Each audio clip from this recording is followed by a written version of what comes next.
Kevin knows what to do here. Beautiful defense by Holland. Amazing. And a lot of energy wasted by Chiesa trying to get that takedown. Oh! Kevin Trailblazer Holland coming to the rankings next week. Kevin, the Trailblazer Holland. That's huge for Gamrot. Land those leg kicks, slow down some of this movement. Gamrot did a great job of getting in on such a taller opponent. Fantastic by Gamrot. Gamrot does a great job of creating an angle, which in turn makes Turner just fall to the mat. Really beautiful wrestling. Mateusz Gamrot.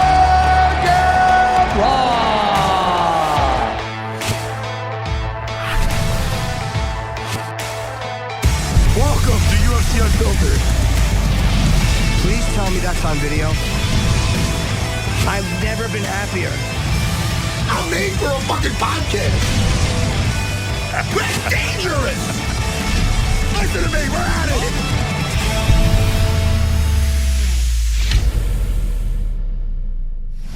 it. All right, Matt, welcome, ladies and gentlemen, to UFC Unfiltered. We have a good show today. Mateusz Gamrot is joining us. He has been on before, I believe. Kevin Holland is making his 11th appearance today. Always love talking. He's an easy interview because he's just such a fun guy and a fun talker. I'm looking at our picks, Matt, and we do these little fun picks, which I cease to think are fun. You have 2 more picks than I do, but I am 2 wins and 9 losses for 12 points. You're 7 wins and 6 losses for 30. I'm basically better than average right now. Better than average. You're literally beating me in the picks with the same ease you'd beat me in jiu-jitsu. This is the same level of competition we would have in jiu-jitsu. 6 straight wins for Matt. Yeah, you're due for a bad streak. Yeah, boy. I was listening to Public Enemy at my school. Oh, of course. Yeah, Chuck. Anyway, Jimmy. Yes, sir. I had a great weekend, Jimmy. Can I tell you about? Well, listen, we have to discuss the fights too. I mean, of course. Jairzinho, Rozenstruik. Shamil didn't like it. Shamil got very, very tired. Yeah, what do you think about that mouthpiece? You think he liked it in the mouth, or you want to get rid of it? He wanted to get. It was literally he couldn't breathe. Maybe he had sinus problems too. He just could not breathe. Hey, props to Mark Goddard. Yep. Yeah, man, you gotta take control of that shit. Hey, you see or you don't see? That is the question. But they couldn't figure out what eye, right? Didn't he have enough visible damage? Maybe he got hit with one shot and it just fucked him up. He was pumping that jab into his face all night. Man, I love that jab. Yeah. Man. Yeah. Really, really good fight. I enjoyed a lot of. Listen, let's talk about some stuff first. I can talk about me after. It's not all about me. No, it's okay. Whatever you want to talk about, Matt. I'm here for you, buddy. I mean, I did have a nice, interesting weekend, and that was fun. But we have time to talk about that. Sure. Why don't we just give props to Rozenstruik because, Shamil was undefeated. Yeah. Yep. So that could be that could be very stressful alone. That could be a mind. Nobody ever handed that guy an L. No. And Rozenstruik did it, and he did it. He was used to muscling people around fast and kind of imposing his will. And Rozenstruik wouldn't be taken down until the end of the round. I gave that first round to Rozenstruik, but a lot of people gave it to Gaziev because I guess he took him down. But I thought Rozenstruik even won the first round. Yeah, and we hate. Listen, I thought Rozenstruik, not only did he beat him intelligently, and he was listening to his corner. His use of his jab was really just amazing. Was really great. Then he really started opening up. It's one of those things where you saw the intelligence. He didn't do it as much early, but then as it went on, he started letting those combos go. Yeah. And it's smart because you do that too. You don't meet a bull like a bull. And Shamil is a bull. Yeah. But what he did was, it's not that he was really a matador, but he was being strategic. He was using his jab. He wasn't just trying to get him out of there right away. So then after Shamil got a little bit tired, he got him into the deeper waters. He started unloading, and you've seen the change. Yeah. You're like, oh, now he found his range. Now, yeah, but it's also because the other guy's not as explosive.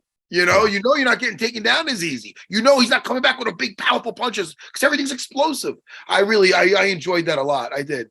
By the second round, though, I think he knew that he was able to at least not be taken down easily. Although Rozenstruik kept going up against the fence, I was surprised he didn't circle out a little faster, because I even though I had picked Gaziev because we pick against each other, I like Rozenstruik, so I was kind of hoping. I like to see a veteran hand the hot prospect of fucking the first L. I like to see that. You know, I like to see a guy like Jairzinho, who has been into so many 5-round fights and he's fought so many top 5 killers that he just knows how to weather a storm and drag you into deep waters.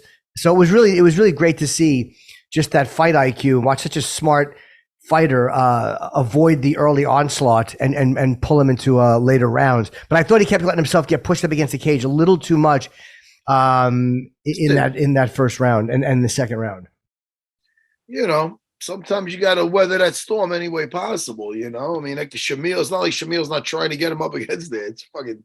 Of course. I listen. Props. Wait, what was my exact pick? It was a fourth. He didn't come out for the 4th round. No, you picked him to go stoppage in the 2nd round. You said 2nd round. I'm way off.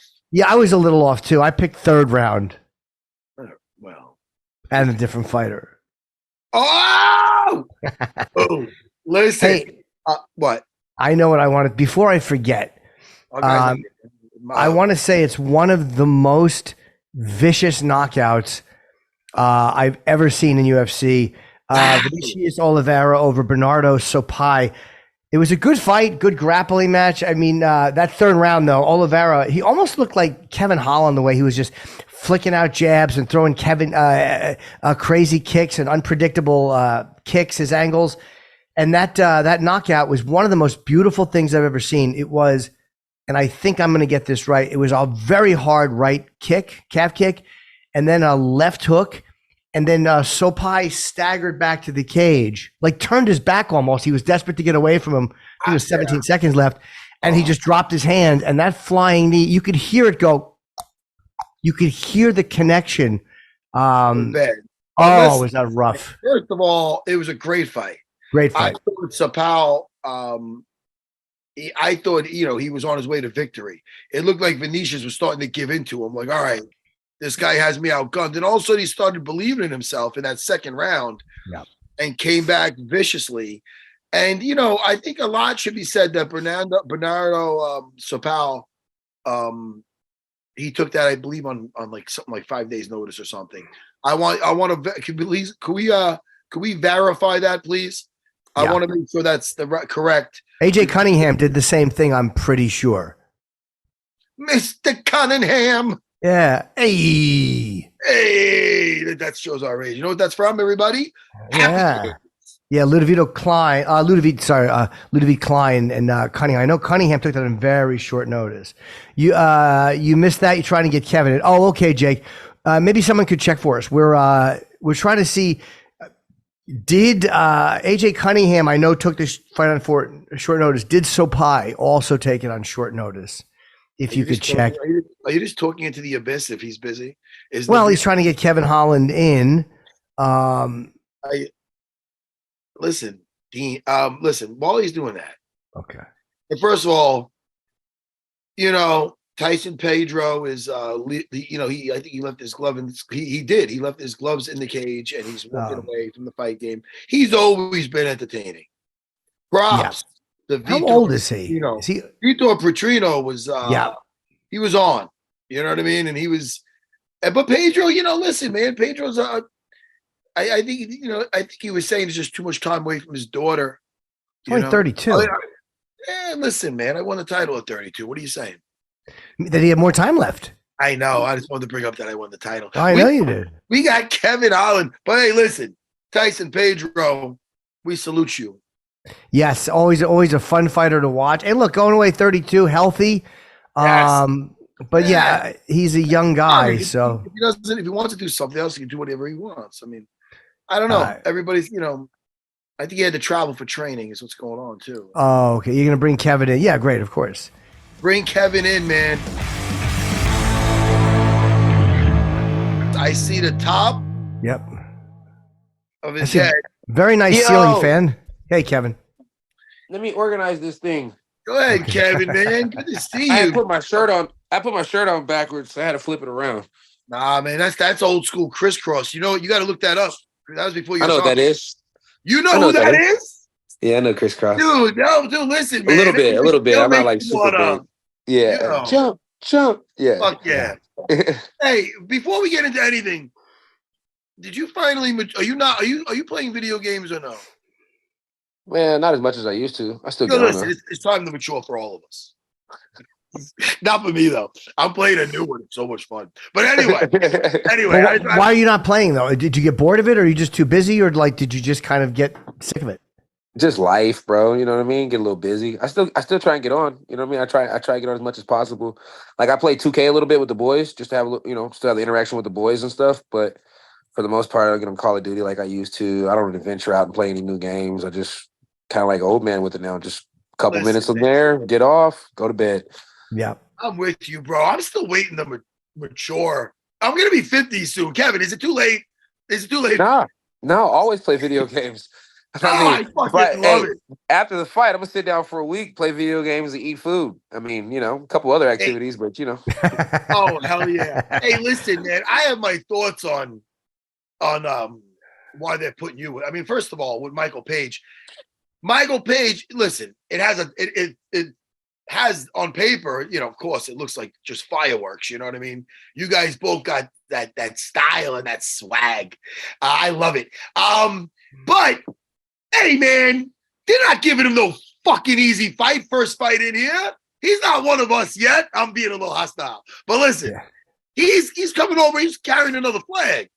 You don't want to, fuck that. Kevin? Sorry. Yeah. Kevin's all laid back. What? Kevin, what do you think? That's an honor. It's a fucking honor, I feel. Yeah. Of course. I mean, it's a very fun fight. I had a feeling I was going to be the one to get the fight anyway. So that's always great. I like the way the guy fights, so it'll be a blast. What are you expecting too? Like your guys have their first fight. A lot of times, guys deal with the adrenaline dumps. It's very common after the first round. But he's a veteran. I mean, he's got 23 fights. Yeah. Are you expecting him to kind of avoid that trap of the excitement of being in the UFC? Because even guys when they come over feel it. Yeah, I don't really think he'll experience that type of the feeling that like maybe like younger guys feel or stuff like that. He's an OG. He's a vet. He may not be a vet of the UFC, but he's still OG. I'd probably have to look back and see how Michael Chandler said he felt because he's a very honest guy. But Michael Chandler, his first appearance in the UFC, I believe he won. He crushed it. Got rocked for a minute, but bounced back and did what Michael Chandler does. So if you compare those two, it's like then I don't think that he'll have much problems. I just don't think he'll have the Michael Chandler success. Come in, win a fight, and then fight for a title. It'd be more like come in, get sniped, go to PFL or some shit, Well, you look at like Gaethje had success when he came over. I think it was Michael Johnson, if I'm not crazy, was his first fight. But hey, look at Ben Askren had a tough time. Like, it goes both ways. Some guys do really well, and other guys, it's just the level of talent here is just a little bit more. Yeah. I'm also seeing that he's 36. 36 is not old. I was in there getting punched in the head by Chris Lotto at 36. My last fight, But, it's the wrong side of 35. I don't fucking know. You got to round up. You know what I mean? All Very I know true. is when I was fighting at 31, nobody's asking me how long I'm going for. When I'm fighting at 36, all of a sudden I'm at a press conference and those type of fucking questions. That's kind of fucking weigh on you a little bit.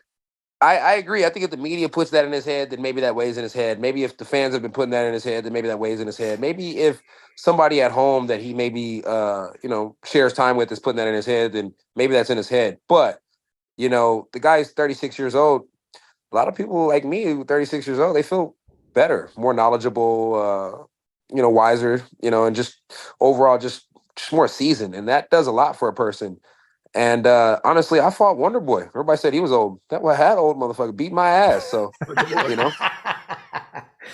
And sometimes the guy who's older, and we just talked about this with Gaziev against Rozenstruik. You look at what a guy who's got that kind of experience can do to a fighter who's a great fighter, but doesn't have hour after hour in the cage, and how you can just weather somebody's strongest weapons and then drag them into deeper water and wear them out. It was really great to watch that fight if you saw it. No, I was I don't know what I was doing, but I was hunting. That's what you it was. were hunting? I was out hunting. Yeah. Do you hunt gun or bow and arrow? Guns.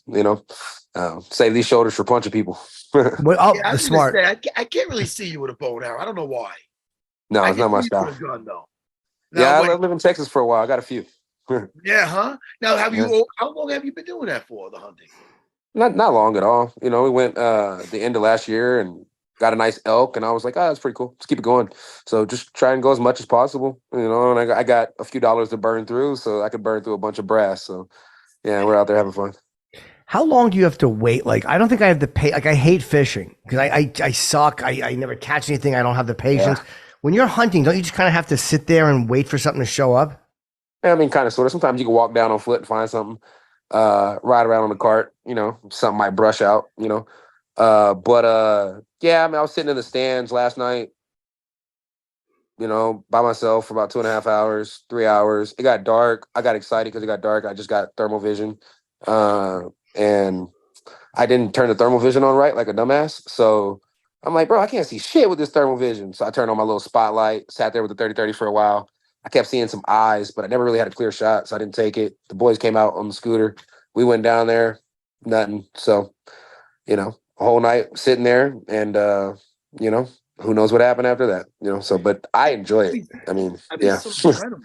Sorry, there's got to be some adrenaline, though, just waiting. Yeah, I mean, And then like a little like man, I'm just waiting to snipe this fucker. Yeah. I've been waiting on this hog. I shot at him one time, and whether it was me or the sights, it went right over the top of his back, and I was like, damn, I hate this gun. So then I instantly went and bought new sights the next day, then went out there and knocked something back, but wasn't the coyote that I wanted, right? So I was like, oh well, this sight works really good. And then I went out there last night, and I think I seen that motherfucker when it was late at night. But like I said, that thermal wasn't working. So I've been waiting on that son of a bitch for like a month now. But I'm going to get him. You're going to get him. What's the next step after you kill it? Obviously, is it just get it on ice, gut it, fucking throw some salt on it, fucking, eat its heart? What do you do when the first thing you do when you kill anything? I'm a city slicker. Not even. Yeah, if it's eatable, they're gonna, gut it, you know what I mean? Take everything we want out, and leave some for the land. But it's like I'm no Bryce Mitchell. You'd have to ask Bryce Mitchell. Bryce Mitchell will tell you anything and everything to do with everything. So but it is fun though. It is fun. Yeah, it's a good experience. He'll venture off a little bit though about some things. Yeah, I ain't mad at him. And once you get into it, it can be pretty addictive. But I ain't fishing, so yeah. Yeah, I can't do it. Talking about the earth being flat or round. I don't know what listen, I'm no expert. I think he said it's square. I believe him. Don't fall off the edge. Take the flight. You got to be careful of the edge with that shit. But I heard it's in the Arctic. This is what I heard. Yeah. No? I mean, they say it falls off right there somewhere in the middle of the sea, right? Now, what happens there, though? Where do you go? I have no idea. I don't want to go. Right? See, I don't fish. I'm staying on land. Yeah. Yeah, plus fishing is boring. It really is boring. I mean, you're on a boat, or you're standing in those fucking rubber boots. Maybe if I caught something, I would like it, but I'm not good at it. Now, did you eat the elk? Rogan is always eating elk, and he actually makes it look appetizing. How is it? Is it good? It's fire. It's fire. We got some elk meatballs. Serra made, and she crafted up, and then we make them. They're fire. We had some good steaks out of it, and the buddy gave me some deer not too long ago, and that's been pretty good. And we went and got an oryx not too long ago. I'm hoping we get that back today so I can get a slap of meat of that before we take off. But I like that type of stuff. I think it's pretty good, honestly. When you kill something and then you eat it, do you feel different than you would if you bought it somewhere? Like, first of all, what's in it. It's just the animal. There's nothing put into manly. it. Yeah, a little more manly. Yeah, is there that connection? Cool. Yeah, it feels cool. It's like you knock something back, and then it's like you bring home some food for the fam. It's like you could have went to the store and bought it, of course, and that'd have been like 10 to 20 times easier, right? But it's like it's nice when you go somewhere and they've been grass fed, they're not beefed all up with all the bullshit, and it's a little bit cleaner eating, and it's just fun, it's just overall, it feels like you're a old timer and you're bringing home the bacon for real. It is something cool about it, living off the land type of thing. If you had to, like, if there's a fucking like an apocalypse or some shit. Like you got to Yeah. survive war, then after, you know what I mean? I'd Yeah, be it's good fucked. skills. I would just pick someone like, yo, man, I'll help you out. You know what I mean? Who do you want me to fuck up? I don't know. Yeah, everybody has a skill. You just got to find it. Right? That's my skill. Jimmy, Jimmy, you'd be like a cannibal. Be biting on somebody's ankle. Ah! I mean, I just don't have the patience to hunt. I would just wait for someone to get sick and weak, and start at the feet. So wait, how do you get the meat home? Like, do you cut it up, or are there people that will come and help you with that? The ranchers are there. They usually help. I'm not that good yet. Like I said, I just started, so I'm still learning the ropes. The better I get, the more I'll cut and the more I'll do things like that. So I just got me a knife. So when I get back home from the fight, I think I'll get out there and start trying to chop it down myself. Learn what to pull and what not to pull. But yeah, they dice it open, get in there, get what you want, get what you need. You know what I'm saying? Chop it up, put it in the freezer, take it back home to your local meat person, let them process it. Next thing you know, it's a couple weeks later. You got hamburger patties, you got hot links, you got, steaks, and you can get the steaks pretty fast. You can honestly cut the steak right out of them right then and there. That's what I wanted to ask you, the process. So you have to bring it to somebody else. What do they do to it? They take anything bad out of it? Not necessarily. I cleaned up some meat not too long ago and threw it and then they threw it in the crock pot and it tastes pretty good. So you can eat it right away. Yeah, I don't feel sick. Feel good. Oh, crockpot. Hey, listen, Kevin, are you still doing the podcast or no? I know you were doing it with the girl fuck, what's her name? No, I honestly this camp right here, I just been chilling and just focused on just training and literally trying to hunt almost every weekend. Oh, dude, you know what I'm saying? Sometimes more on your plate is not a good thing. You know what I mean? Like, concentrate on the fighting, and then when you're not fighting, doing something where you're looking to kill is not a bad thing because you're in that's still in that same mindset. It's been peaceful, bro. It's been nice, Been eating good, been chilling. It's like shit. I want to go back up to 85 because hunting's so damn fun. You don't want to be cutting weight while hunting. You want to eat jerky while you're out there on the stands. Enjoy your pistachios. Drink as much water and have a beer with the buds. I mean, like 2 weeks ago, they were out having beers. They're like, "You want one, Kev?" I was like, "I'm cutting weight. Can't. Got to stay clean." But I wanted one. You seem very centered, buddy. You seem very. They say a lot of times when people out there outside life's a little hectic and crazy, it transfers over. We talked about this with Mackenzie Dern, and it transfers over to the fighting where then their fighting's not as good because you seem. I don't know what's going on in your personal life, but you seem very centered. Almost more mature. I don't know what's going on. It's a good thing, though. Oh, thank you. Right, Jimmy? What is going on? He seems very channeled in it. It's almost zen-like. Yeah, and it's funny Matt says that because when you were talking about hunting, I was going to ask if you meditate when you're sitting there. What do you do? Like, do you feel more peaceful when you're doing that? Like when you're just kind of waiting for something to happen? Yeah, I mean, really, honestly, a lot of times my baby uncle goes with me, and I call him baby uncle because he's a little bit younger than me. But a lot of times me and him we'll chit chat about, anything and everything, TV shows and stuff like that, which is just cool for me and him just to bond. Or, like last night I was out there by myself and honestly, I just ate those apple bites and just sat there. And honestly, I really wasn't worried about the fight, wasn't worried about anything. I was just worried about when the fuck that hog was going to pull up and I was going to knock that thing down so I could go home. So yeah, I had a mission this camp to knock down as many predators as I could, and so we got about 5 in, so I feel good. Four, my bad, 4. How good are those night vision goggles? Because I've seen video footage of them, and I'm sure they improve every year. Man, you know what? The actual night vision goggles, the good ones, like the thermal I got on the gun is pretty nice. Sig Sawyer did a pretty cool little neat one, but the actual goggles and stuff like that, they can get expensive, man. Like you got to buy the ballistic helmet and then you got to buy the hardware to go with it. So that can get up to about 20, 30 grand real easy. You know what I mean? Okay. For the good stuff, on the cheap end, you might spend 5 to 10, they say. I'd have to do a little bit more research in there. I don't want to be lying, but I'm actually looking into that. I'm going to see if I can take advantage of some of my fight career and get a few sponsors in the hunting department, in the gun world and see what I can manage to stumble across just so I can continue to have the right stuff to go out there and enjoy myself. Hey, Kevin, I don't know if you're into shit like this, but you might be. If you are, I'm telling you right now.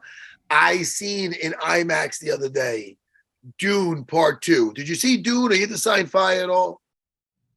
Doom. No, I don't think so. I'm thinking of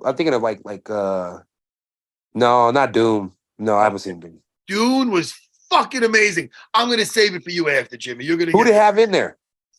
Josh Brolin, Timothy Chalamet. On the first one? Wonka. Did I say his name right? No, you got it right. Yeah. On the first one? That's what they had in the first one? Yeah. They're in the second one too. Oh, what's her name? Anna. What's the girl's name? You know the girl. I'm gonna have to look this up. Meryl Streep. Forget it. But anyway, Dune Part 2. Holy sandworms and fucking fighting. May my blade chip and chatter. Oh, splatter. No. Oh. It's Kevin, I'm fucking up the line. But it's so good. You're gonna see I have to check it out. You suck. You know, fight week, you always need something to watch. You know, you can't. There's never enough things to do. You need to kill time. It's almost 3 hours. It's like 2.5 hours, but it's fucking good. Anyway, I like it. What now? Give me now. Are you watching anything? Any streaming? I know you spend a lot of time in the perch looking to shoot things. Are you streaming anything? Reading a book, audio book, anything? Me? Yeah, not Jimmy. Fuck Jimmy doesn't do nothing. No, I watch TV shows. Like anytime the Power Universe is on, they did a good job of like transferring them, so that's been pretty good. So I was watching the Power Universe. The Power Universes, like 50 Cent stuff. So I've had a good time watching that. Every time those are on, we watch those. Man, it's been a long time since I fought, so I've watched so much stuff. They came out with One Piece, the actual like real one instead of the anime. That was pretty good. They came out with Avatar. They came out with Avatar the Airbender on actual Netflix. I've been watching that. That's been pretty good. A show called Warrior. Warrior's good. The Song Brothers or something like that. That was pretty good. So it's been Netflix has been great. Hulu's been great. TV's been wonderful to me, you know. But yeah, that's when you're at home, you know, it's like you can't go hunt 24/7. So when you're at home, you know, you can watch some TV. Did you see it's with Ali Wong? It's not called Grudge. It's the opening Beef. Thank you, Chance. It's the open. I'll just tell you the opening scene is a road rage incident between a man and a woman where they just one cuts one off or whatever, and it just spirals. It's fucking great. It's called Beef, and I don't know, but it's like 10 episodes. So if you're cutting weight, you just need something to just watch. I'll tune in. Beef is really great, man. Beef and Doom. Beef and Doom. I got two good things for you guys. Beef and Doom. Dune. Dune's a movie that, you have to go see that. Beef's watch the first one. You can watch the first one. I don't know if it's off Netflix now, Dune. But if it's not, Timothy Chalamet. There's an app for everything. Yeah, there is an app for everything. So fucking good. I love those movies. Yeah. Let's say, but yeah, man. Hey, man, listen. I'm so looking forward to your fucking fight. What a fucking fight. Me too. I'm looking forward to it too. It's been a minute since I welcome them to the UFC. Oh yeah, it's going to be a great welcome too. You know, it's like go catch a rattlesnake. Does it change? I mean, your fight's a fight, right? Like you're worried about not getting hurt and winning. But when somebody is highly touted and coming over to the UFC, is there anything extra for you? And have you dealt with this before? Having a guy come over, or is this the first time you're kind of having somebody kind of be introduced with you as their opponent? Well, I mean, I welcome Joaquin Buckley to the UFC, and he's had a pretty good career. Yeah. I welcome another guy to the UFC, and I don't even know if he's in there anymore. There's been a couple guys I've welcomed here. This guy just tends to have a little bit of a bigger name, but I mean, I fought Thiago Santos, my UFC debut. I fought Derek Brunson, who never had like a megastar name, but he was such a vet. You know, I fought Marvin Vettori. You know, I did that short notice. I fought Chimaev, who has a mega name. He's almost like a Connor or a Sugar Sean O'Malley or something like that, you know, in his own way. And I fought some guys with some names. So I kind of feel like I've done a little bit of everything. So to me, honestly, it's in a sense, it's just another scrap. You know, this guy comes out there and he does stuff kind of like Wonder Boy with a little bit more, flip, but a little more spin, I guess you could say. So yeah, I mean, it's gonna be fun. It's gonna be a blast. I enjoyed the Wonder Boy fight. I'm pretty sure I'll enjoy this one. And you took Chimaev on very short notice, right? How much notice did you have for Chimaev? 25. It was just one day to the next. It was my type of time. You know, do it again. Hey, by the way, really quick, Jimmy, because I know that Michael Page tried it. Some guys are into it, some guys aren't. That fucking bare knuckle shit. I don't know why he would do that because he's got his kids. and he's I'm not into that. And honestly, I think he did very good going in there and fighting Mike Perry. I think Mike Perry's the go to that right there. Yeah. I think he did very good going in there and fighting Mike Perry. Honestly, had they ruled it a knockdown instead of a slip in round 2, he might have won the fight instead of it going to OT and then losing in OT. So yeah, I don't discredit him there at all. I think that was honestly, I think for a guy who wants to test himself in multiple combats, I think that was pretty cool that he went out there and did the bare knuckle. Me personally, I ain't doing that shit. You come at me with bare knuckles and, I'm not doing that. Well, Kevin, we have to run. We have Mateusz Gamrot is in the waiting room, but what a great fight this is. UFC 299 this Saturday. Have a great fight, man. And, we always love having you on. You've been on, this is your 11th time. So, really? Yeah, I couldn't believe it either. It's been your 11th. Heck yeah. Is that the most?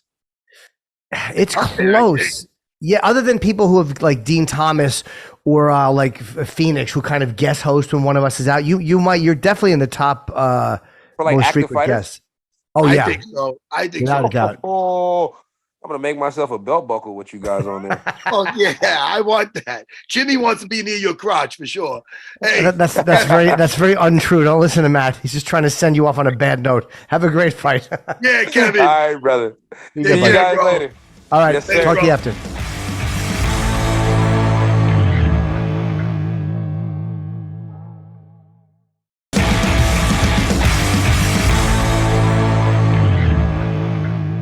We love Kevin.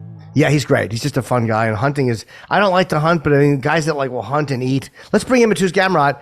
Yeah. Fighting RDA this, really, always a dangerous guy. Dos Anjos is so fucking amazing. Even though he lost his last fight, it was a decision, but it doesn't matter. Listen, man, Mateusz, this is his time to shine. Hello, sir. How are you? How you doing? Good to Hello, see guys. you again. I'm sorry, I apologize, my mistake. I am here right now. Thank you to invite me to your podcast. We're happy you're- to see you, man. Happy to Yes. see you again, bro. We're excited for you. You're fighting a former champion. You must be so excited to fight RDA. I mean, you had tough opponents, but Yeah. this, a former champion, a guy like RDA, how are you feeling about that?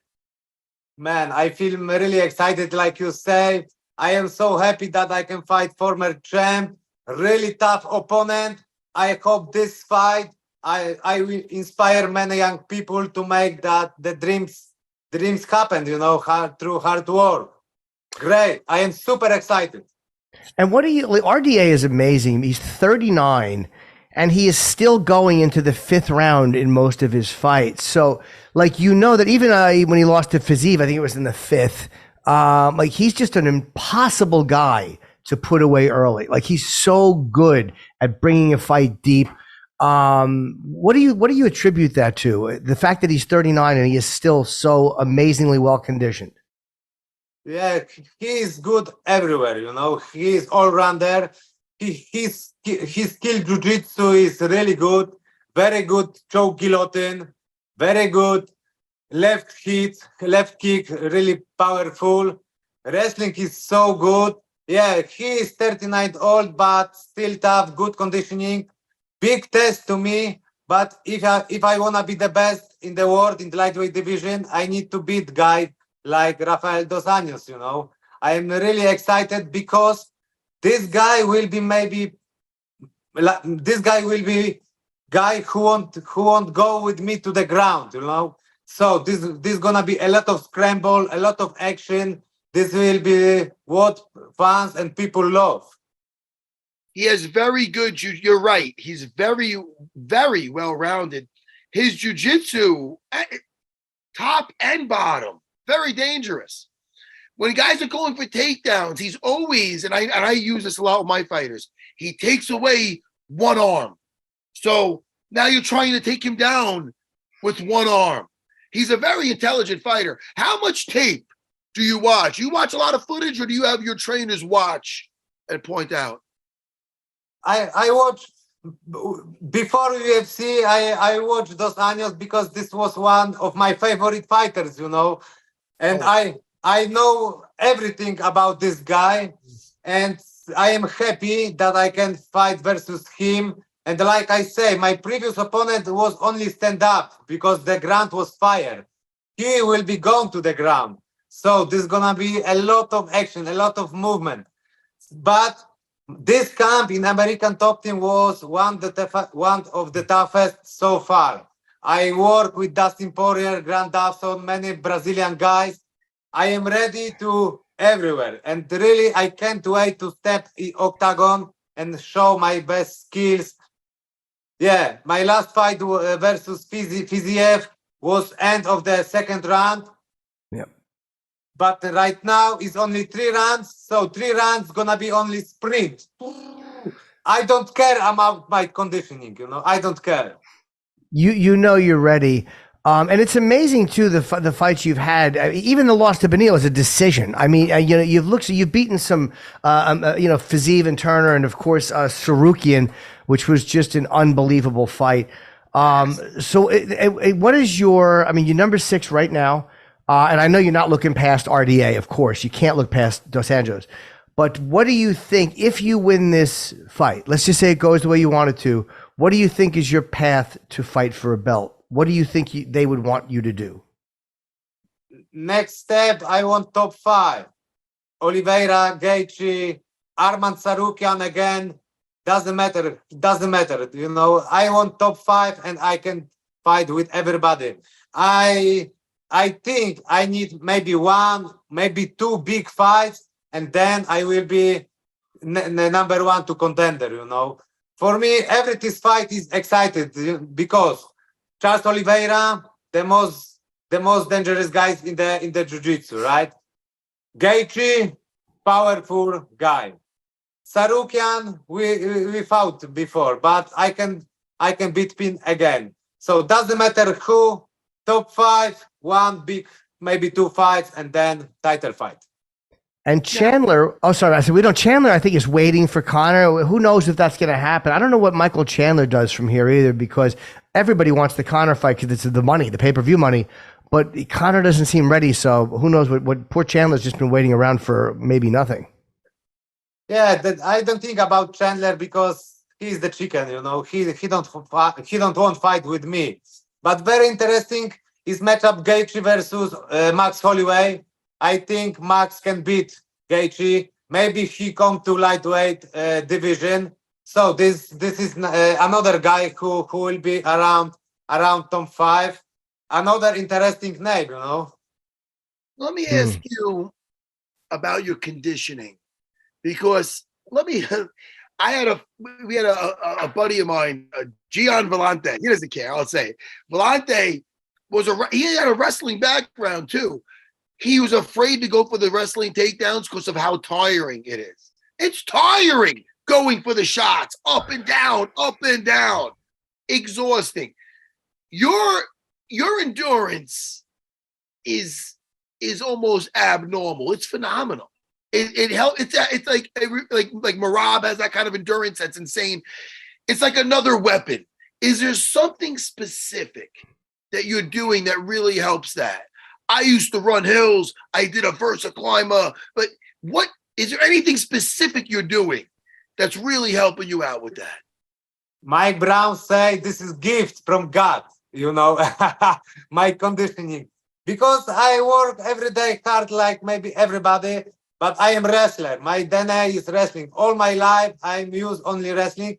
And I can work 10 rounds, 20 rounds, 25 rounds, and I am not tired. I work wrestling, go down, and I can, no problem for me, And Mike Brown laughing like this is gift, Just knowing that you could do that it gives you confidence, Yeah. That's wild, man. And your opponent knows you can do it. And this fight, I think this will be my advantage. So if it will be a lot of scramble, a lot of action, I think my conditioning will be go up. But I don't know how good is conditioning Rafael Dos Anjos, And to people, not only do you know that you can do it, but whoever your opponent knows that you have that kind of cardio. I wonder, how does that change the approach of an opponent, like knowing that you just don't get tired, like Marab just doesn't get tired. Do guys fight you differently than they would fight somebody else with your skill set but not your cardio? Yeah. It's interesting. We'll see, because he say he won't fight with me in the ground, so he need to open like his technique, and then he's open. I can counterattack his move, And this fight, I will bring him to the storm. Yeah. Oh, man. 3-round fight too. And it's on a great card too. So I mean, it's like, whoa, right? Every fight on this card is crazy. Unbelievable. Exactly, unbelievable. Every this fight from this fight card can be might even another show. Main event. I believe so also. You against RDA could be a main event. I mean, these are all great. I mean, Blades, Jayden Almeida is the final fight of the prelims, And Almeida, I think Almeida just main evented a card, if I'm not incorrect. Well, look, exactly. He did, right? Yeah. It's got to be nice that it's in Florida too. Are you driving right to the? Right? I mean, you're set up in Florida? Are you living there now or no? No, not living, but I came here 8 weeks ago, and I did here full camp. Like I did maybe around 15 rounds with Dustin Poirier. Many rounds we did. Grant Dawson, super tough and strong guy, Brazilian guys. Bro, ATT is full house killers. Yeah. Every day was very tough for me. And really, right now is fight week. Tomorrow I leave to UFC hotel, and I'm looking forward to meet him in the octagon. And he's coming down in weight. His last couple of fights have been at welterweight. And you wonder, again, at 39, he's in such great shape, but is the cut a little harder for him? I mean, who knows? I guess we'll see on Saturday, but it'll be interesting to see how it affects him, if at all. We'll see. But he's professional. He every time make cut weight, and I think he may cut weight right now again. But if he fought in welterweight, he was bigger. Right now, he need to go to lightweight, will be smaller, like me, But this doesn't matter. The power is one thing, but the technical, the speed, the big head is good advantage. Yeah. Well, Mateusz, have a great fight. You're one of the most exciting guys in the UFC. And I would love to see you get a shot at the belt sometime this year. So have a great fight, and we can't wait you're on a great card. So we'll talk to you after, man, but good luck. Have a great one. Dude, Thank you so much. You seem ready, bro. You seem ready, dude. I am ready. Now is my time. Look in my eyes. Now is my time. and I am ready. Yeah. All right. Let's go. All right. Let's go, guys. Let's go. Yes, sir. Really appreciate that. Invite me to your podcast. Thanks for coming on. Anytime, man. We always like talking to you. All our best. Take care, man. We'll be watching. Take care, sir. All our best. Thank you. Have a good one.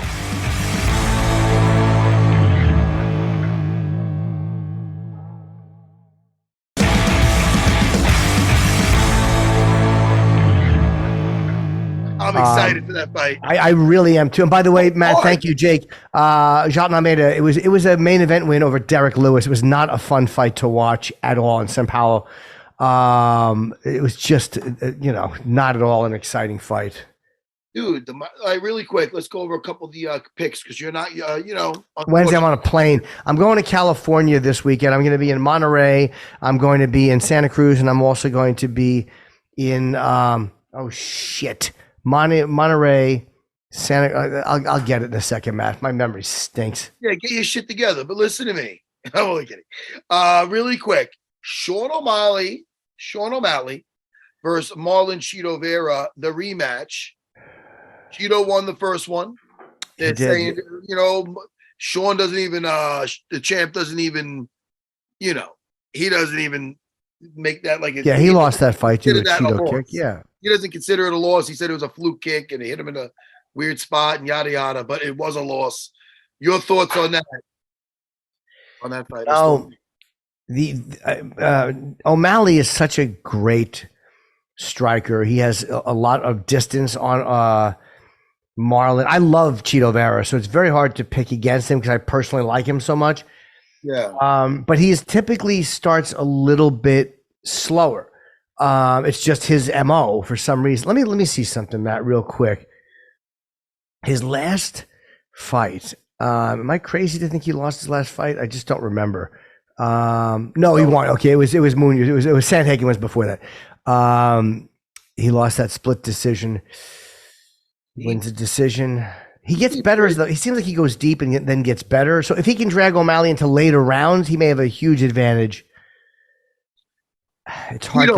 Cheeto, 4th round stoppage. It's crazy. I know it's crazy. No, not crazy. He's gonna weather some storm. Yeah, he's gonna weather some shots, and he's gonna make it nice and fucking make it a fucking street fight in there, get in his face, and he's gonna get to him, and he's gonna end up breaking him.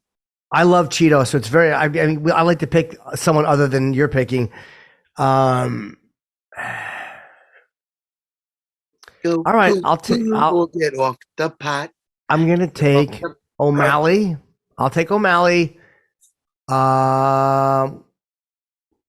In the 3rd. All right, there you go. I'll take him in the 3rd, but I wouldn't mind losing that one because I really do want to see Cheeto get the belt. So, let's see here. Dustin Poirier versus. Saint Denis, yeah, Benoit Saint Denis. He's good everywhere too. He's had submissions, knockouts. I mean, and he really. Benoit Saint Denis. Yeah. But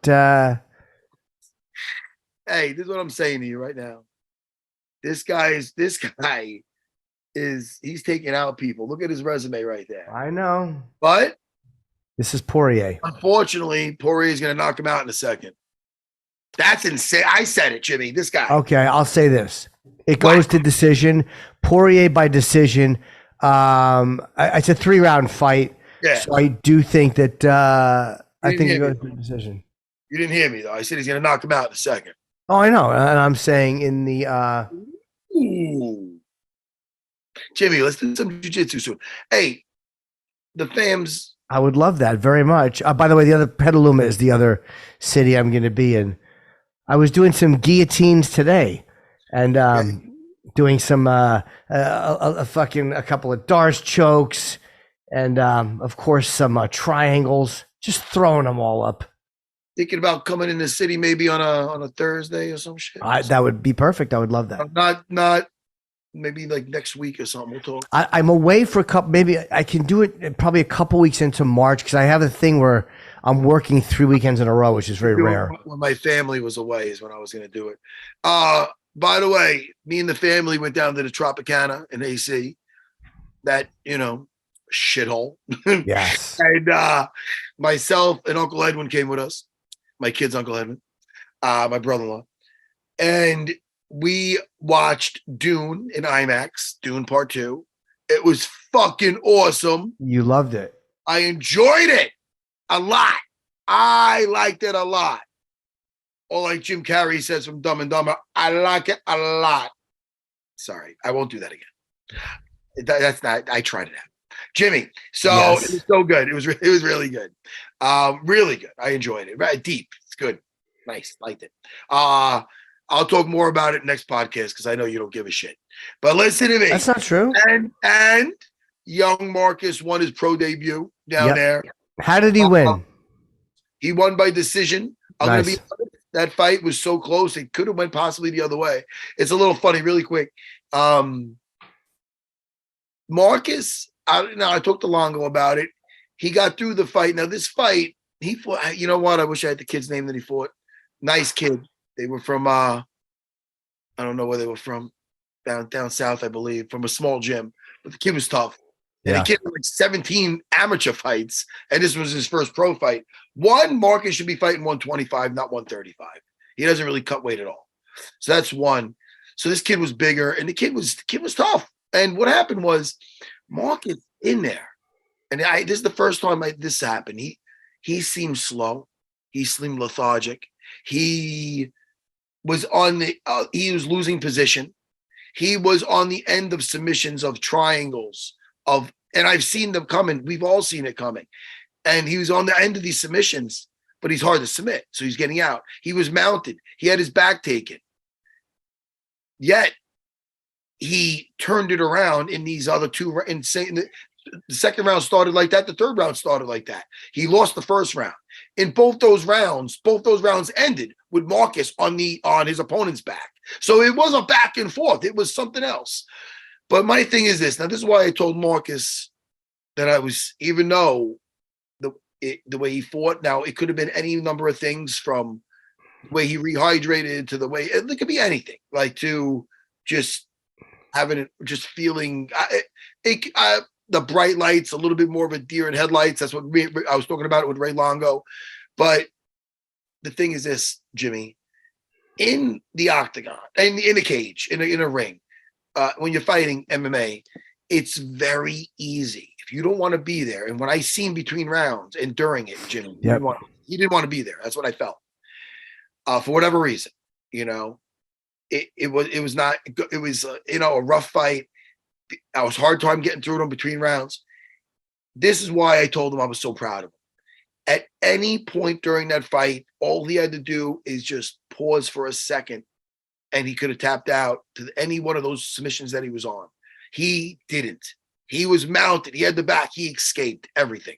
And he turned the tables. Yeah. On a night, which was not his, which any other night wouldn't have been his night, because he was not, in a night where he wasn't himself, I felt. Yeah, sure. So he elected to hang in there, There was season 6 of The Ultimate Fighter when I had a guy that was close to me and he was in there and I knew he wasn't a fighter. Dude, the guy put himself in a triangle to get the fuck out of there. I mean, I was like, you know what I mean? I know that the cage, the ring, it's the truth. It will expose who you are. Yeah. So I told Marcus, and I said between the second and third round, I go, Marcus, I want you to tell me that you want to win this fight. Say it to me. And he did. He told me. And he sucked it up that last round. That last round ended with him around that kid's neck. You know what I mean? So he won a split decision. Jimmy, we were downstairs. Marcus asked for the bucket. He was dead, tired, puking in that fucking really? bucket, puking. And then he smiles. I mean, he's like, I'm back after that, Longo's laughing.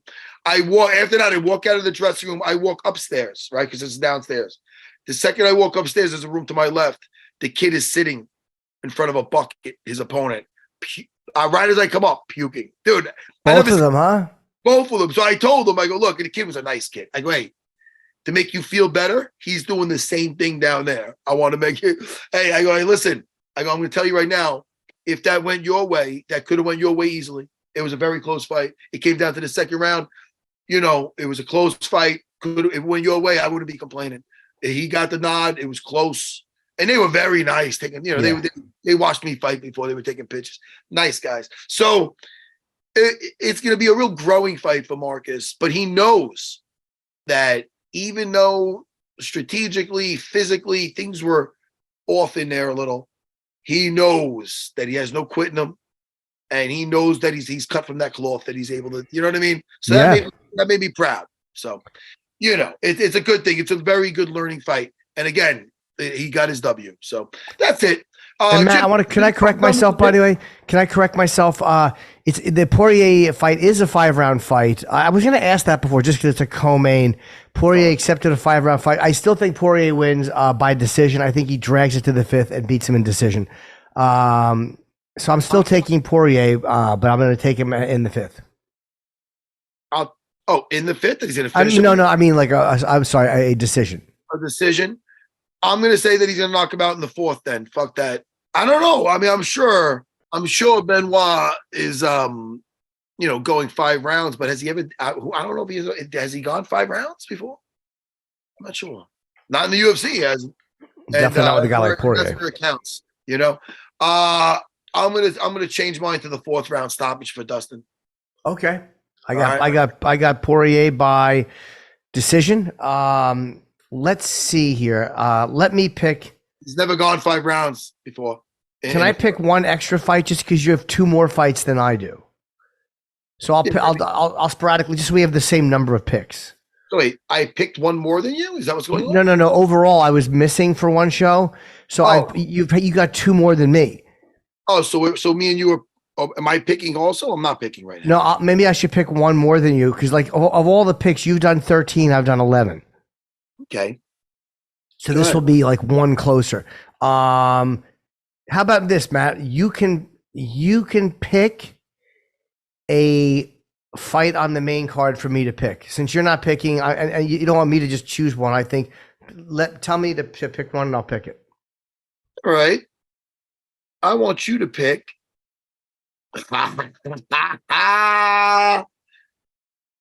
Peter Yan versus Song Yongdong. All right, Yan go. against Song Yadong. Yeah, Very, very good. good. Think I'm giving you an easy one? No, because here's the problem with Petr Yan. He's such a good fighter, and he's on a 3-fight losing streak. He lost to Aljo and O'Malley, both by split decisions, and a decision to Merab. So the fights are good fights that he's been in. Like, he's still, I mean, Merab was not as close as the other one. Gutierrez, Ricky Simone, he's beaten a decision. He did KO Simone. I don't think Petr Yan loses 4 straight. I think he stops. I'm going to say he takes a decision over Song Yadong. I don't think he loses 4 straight. I think he's still got. He's only 31 years old. Look, but again, I said the same thing about Ferguson, so I've been wrong a lot. I'm going to take Petr Yan by decision. Interesting. Yeah. You see, knockout, man. You know what? I'll take. You're not supposed to pick this one. Oh yeah, I'm not. Then you'd still be 2 ahead of me.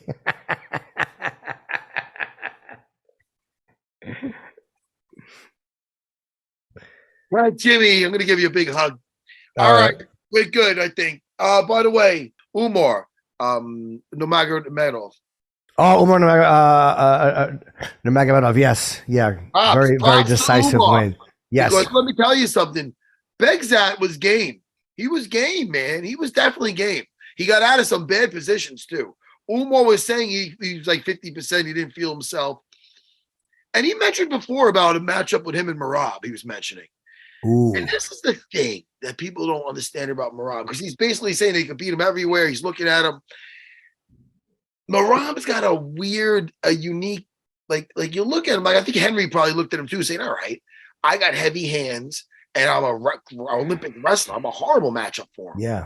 Or even Jose Aldo looking at Merab saying, nobody ever gets me down. I'm a horrible matchup for him. But Merab's got that fucking factor, that it factor of, one, the unlimited gas tank, and 2, dude, he does not stop the pressure, the pace of, it's almost like it's not the same because Nick Diaz is in the face with punches and you go to get him out of there, he's still in your face. It's like that, but with the grappling. And then when you think he's grappling, then the way he blends everything, it's pretty unique to him. So sometimes you don't know what that feels like till you're in it. So I believe Umar looks at him saying his striking, mine's crisper. Mine's more, technically sound. His is sloppy, or his wrestling's this, his jiu-jitsu's that. The way he puts everything together, plus his base, his pace, and that unlimited gas tank is just, it's something you don't realize until you're in there with him. But anyway, there's so many good fights, Matt. I'm sorry, buddy. There's so many good fights from Merab. I mean, literally, this is the one advantage to everybody having avoided him because nobody wanted to fucking deal with him. Is now he's got. He's not fought O'Malley. I would love to see him against Nurmagomedov. I would love to see him fight Rob Font. I think would be a very, very fun fight with Merab. I would love to see that fight. Anybody Merab fights right now would be very, very exciting, and he has almost his pick. Anybody he wants. He hasn't fought Cheeto yet, right? No. He's up. He's going to be next to the title, Merab. No. I'm just saying in general, though, over the next, year, 2 years, just guys that he has not fought yet. No, he has not fought Cheeto. Of course not. Yeah, him against Cheeto would be a great fight. Shit, man. Anybody with Merab. Listen, the right hand to the body to that left hook by Steve Ercik was fucking phenomenal on Matt Snell. Matt Snell was in there also. Yes, he was. No, man. He's like, yo, let's do that. I'm a pugilist. He didn't say that. That's from Young Guns. Yeah. I'm a pugilist.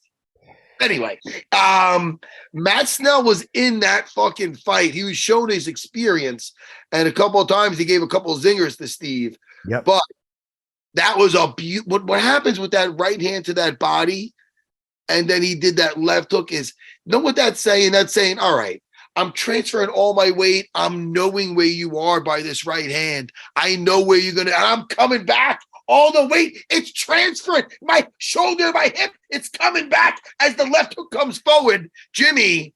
Yeah. It was fucking awesome. I enjoyed it a lot.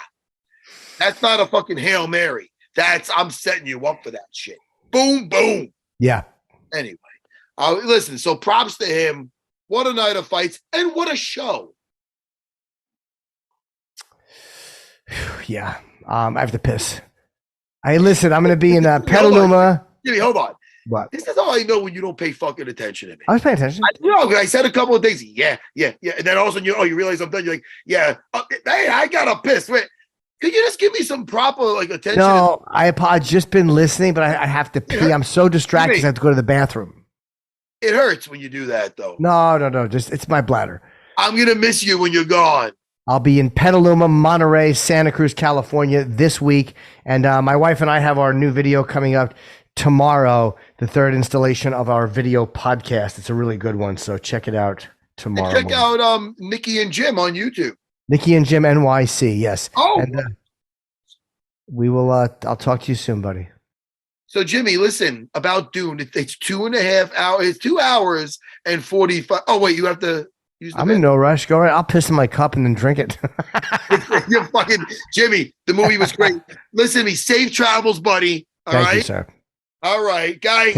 You'll be with me next in a couple of days, everybody. So look forward to that. Who's going to be with me? Tune in to find out. I fucked up. Miss you already. Thank you, Kevin and Mateusz Gamrot. And Jimmy, talk to you this week. I miss you, buddy. Bye, everybody. Bye-bye.